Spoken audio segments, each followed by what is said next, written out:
اما ايه؟ ايه يا أما؟ اما ايه؟ في ايه؟ يا نهارك ابيض، انت ايه اللي خلاك تيجي بسبب التين من على السفره وتاكل؟ ما اكلش منه؟ ده لسه راجل جايبهولي.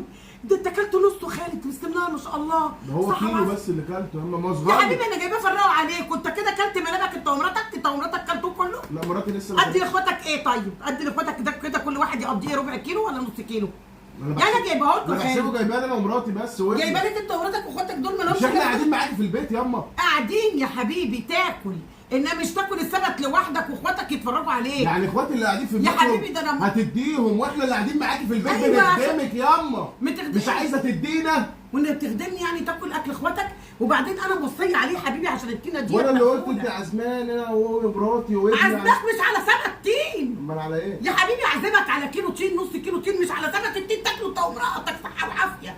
هو في ايه يا ابني؟ انا اول مره هو مال ايه؟ وانا بسرق الفلوس؟ هم بتفكر في عيالها في بيوتهم. وافكر في عيالي طبعا غصب عنك، وعن مراتي وجوز بنتي ومرات ابني، افكر فيهم ياخدوا لازم منام. تاخدي بقى الام المثاليه الصراحه. يا ريت والله. المفروض احنا قاعدين في ام البيت احنا اللي ناكل. طول ما بوشك ده ولا واخده ام مثاليه ولا واخده بتاع سبت التين، افرق لهم منهم ايه بقى؟ خلاص انزل اشتري بقى، تعالى اشتري لي 3 4 كيلو عشان نبعت له.